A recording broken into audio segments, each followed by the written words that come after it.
അസ്സലാമു അലൈക്കും വറഹ്മത്തുള്ളാഹി വബറകാതുഹു. ഇന്ന് നമ്മൾ 6ാം ക്ലാസ്സുകാർക്ക് കൊല്ലപ്പരീക്ഷയ്ക്ക് വരാൻ സാധ്യതയുള്ള താരീഖിൽ നിന്നും ഏതാനും പ്രധാനപ്പെട്ട ചോദ്യങ്ങളും അവയുടെ ഉത്തരങ്ങളുമാണ് നോക്കാൻ പോകുന്നത്. ഒന്നാമത്തെ പ്രവർത്തനം യോജിച്ചവ ചേർക്കാം. ബ്രാക്കറ്റിൽ കൊടുത്തിട്ടുള്ളത് കൻആൻ, അലി റളിയല്ലാഹു അൻഹു, ഹൻദമ, സജാഹ്, അസ്മാ റളിയല്ലാഹു അൻഹ. 5 ഇമാമുൽ ഹുദ, ബസ്റ. ചോദ്യം 1 ഊലുൽ അസ്മുകൾ. ബ്രാക്കറ്റിൽ കാണാം 5. അവർ 5 പേരാണ്: സയ്യിദുന നൂഹ് അലൈഹിസ്സലാം, സയ്യിദുന ഇബ്രാഹിം അലൈഹിസ്സലാം, സയ്യിദുന ഈസ അലൈഹിസ്സലാം, സയ്യിദുന മൂസ അലൈഹിസ്സലാം എന്നിവരാണ് ഊലുൽ അസ്മുകൾ. ഇവരെ ചോദിക്കാൻ സാധ്യതയുണ്ട്, എല്ലാവരും പഠിക്കുക. ചോദ്യം 2 ഇസ്രായേൽ വംശത്തിൻ്റെ നാട്. ബ്രാക്കറ്റിൽ കാണാം കൻആൻ. ചോദ്യം 3 4 വർഷവും 9 മാസവും ഭരണം നടത്തി. 4 വർഷവും 9 മാസവും ഭരണം നടത്തുന്നത് ബ്രാക്കറ്റിൽ കാണാം അലി റളിയല്ലാഹു അൻഹു. ചോദ്യം 4 സുബൈർ റളിയല്ലാഹു അൻഹുവിൻ്റെ ഭാര്യ. ബ്രാക്കറ്റിൽ കാണാം അസ്മാ റളിയല്ലാഹു അൻഹ. ചോദ്യം 5 കള്ളപ്രവാചകൻ. ഉത്തരം സജാഹ്. ചോദ്യം 6 ഉമർ റളിയല്ലാഹു അൻഹുവിൻ്റെ മാതാവ്. ഉത്തരം ഹൻതമ. ചോദ്യം 7 ഇമാം അബുൽ ഹസനി അൽ അശരി റഹിമത്തുല്ലാഹി അലൈഹിയുടെ ജനനം. ഉത്തരം ബസ്റ. ചോദ്യം 8 ഇമാം അബു മൻസൂരി അൽ മാതുരീദി റഹിമത്തുല്ലാഹി അറിയപ്പെടുന്ന പേര്. ഉത്തരം ഇമാമുൽ ഹുദ. അടുത്ത പ്രവർത്തനം ചോദ്യം 1 ഇമാം ഷാഫിഈ റഹ്മത്തുള്ളാഹി അലൈഹിയുടെ ജന്മസ്ഥലം എവിടെയാണ്? ഉത്തരം ഫലസ്തീനിലെ ഒസ, അവിടെയാണ് ജനിച്ചത്. 2 ഇമാം ഷാഫിഈ റഹ്മത്തുള്ളാഹി അലൈഹിയുടെ മാതാവ്. ഉത്തരം ഫാത്തിമ. ചോദ്യം 3 ഇമാം മാലിക് ബിനു അനസ് റഹ്മത്തുള്ളാഹി അലൈഹി ജനിച്ച ഹിജറ വർഷം. ഉത്തരം ഹിജറ 93. ചോദ്യം 4 ഇമാം അബു ഹനീഫ റഹ്മത്തുള്ളാഹി അലൈഹിയുടെ സാക്ഷാൽ നാമം. ഉത്തരം നുഅ്മാൻ. ചോദ്യം 5 ബനു ഹാഷിമിലെ 1ാം ഖലീഫ. ഉത്തരം അലി റളിയല്ലാഹു അൻഹു. മൂന്നാമത്തെ പ്രവർത്തനം 2 വീതം എഴുതാം. ചോദ്യം 1 താബിഈ ഉലമാക്കളിൽ പ്രധാനികൾ.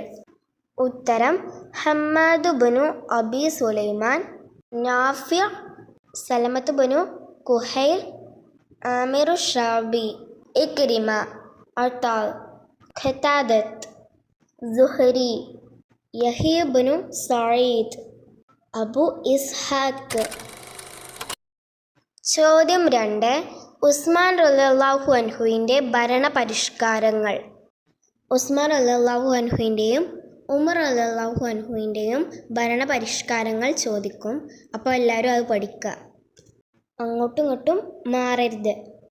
ഉത്തരം ജുമായുടെ 1ാം ബാങ്ക് നടപ്പിലാക്കിയത്, പോലീസ് സേന രൂപീകരിച്ചത്, മുഅദ്ദിനുകൾക്ക് വേതനം നടപ്പിലാക്കിയത്, ഖുർആനിൻ്റെ പല കോപ്പികൾ തയ്യാറാക്കിയത്. ഇതൊക്കെയാണ് ഉസ്മാൻ റളിയല്ലാഹു അൻഹുവിൻ്റെ ഭരണ പരിഷ്കാരങ്ങൾ. ചോദ്യം 4 അബൂബക്കർ സിദ്ദീഖ് റളിയല്ലാഹു അൻഹു മക്കയിൽ വെച്ച് വിവാഹം ചെയ്തവർ. ഉത്തരം ഖുതൈലത്തു ബിൻതു അബ്ദിൽ ഉസ, ഉമ്മു റൂമാൻ ബിൻതു ആമിർ എന്നിവരെയാണ് മക്കയിൽ വെച്ച് വിവാഹം ചെയ്തത്. മദീനയിൽ വെച്ച് ഹബീബത്ത് ബിൻതു സെയ്ദ്, അസ്മാ ബിൻതു ഉമൈസ് എന്നിവരാണ്. അത് അങ്ങോട്ടും ഇങ്ങോട്ടും മാറരുത്. ഇവിടെ ചോദിച്ചത് മക്കയിൽ വെച്ച് വിവാഹം ചെയ്തവരെ എഴുതാനാണ്, മറ്റേത് എഴുതേണ്ടതില്ല. അടുത്ത പ്രവർത്തനം ഉത്തരം എഴുതാം.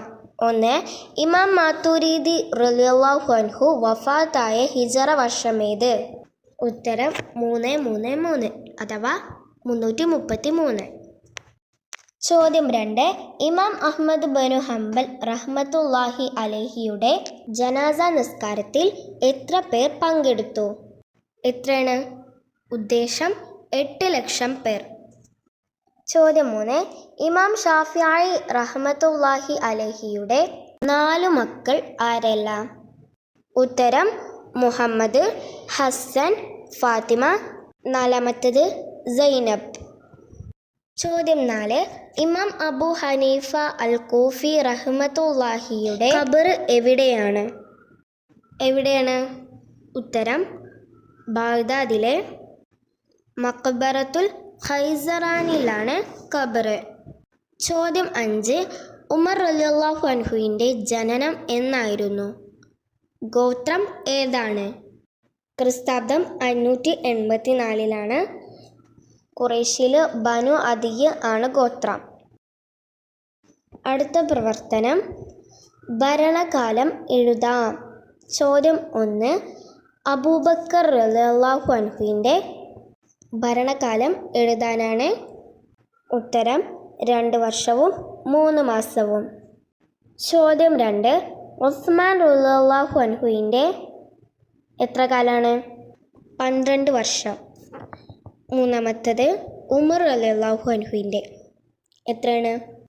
ഉത്തരം 10 വർഷവും 6 മാസവും 4 ദിവസവും. അവസാനത്തെ പ്രവർത്തനം പൂരിപ്പിക്കാം.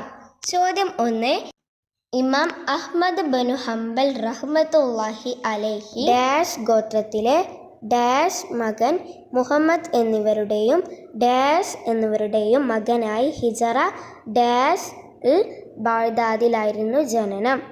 ഉത്തരം ഇമാം അഹ്മദ് ബിൻ ഹംബൽ റഹ്മത്തുള്ളാഹി അലൈഹി ഷെയ്ബാൻ ഗോത്രത്തിലെ ഹൻബൽ മകൻ മുഹമ്മദ് എന്നിവരുടെയും സഫിയ എന്നിവരുടെയും മകനായി ഹിജറ 164 ബാഗ്ദാദിലായിരുന്നു ജനനം. നമ്മളൊരു പ്രവർത്തനം വിട്ടുപോയിട്ടുണ്ട്. ചോദ്യം 3, ഉമർ റളിയല്ലാഹു അൻഹുവിൻ്റെ ഭരണകാലത്ത് ഇസ്ലാമിൻ്റെ കീഴിൽ വന്ന പ്രദേശങ്ങൾ? ഉത്തരം 2 എഴുതിയാൽ മതി. ഷാം നാടുകൾ, Egypt, Falastin, Tarabulus, Tripoli, Qadisiyyah, Nahavand, Isfahan, Persia, Antakya, Dimashq, Hulwan, Tikrit, Morocco, Azerbaijan, Sijistan, Jordan. ഇതിലേതെങ്കിലും 2 എഴുതിയാൽ മതി. ഇതൊക്കെയാണ് താരീഖിൽ നിന്നുള്ള ഏതാനും പ്രധാനപ്പെട്ട ചോദ്യങ്ങൾ. പാഠങ്ങളെല്ലാം നല്ല രീതിയിൽ പഠിക്കാനും പരീക്ഷകളിൽ ഉന്നതമായ മാർക്കോടുകൂടി വിജയിക്കാനുള്ള ഭാഗ്യം എല്ലാ മക്കൾക്കും അല്ലാഹു സുബ്ഹാനഹു തആല നൽകട്ടെ. ആമീൻ. ഇനിയും ഇതുപോലെയുള്ള ഉപകാരപ്രദമായ വീഡിയോകൾക്കായി എൻ്റെ ചാനൽ ബെൽ ബട്ടണോടുകൂടി സബ്സ്ക്രൈബ് ചെയ്യണേ. അസ്സലാമു അലൈക്കും വറഹ്മത്തുള്ളാഹി വബറകാതുഹു.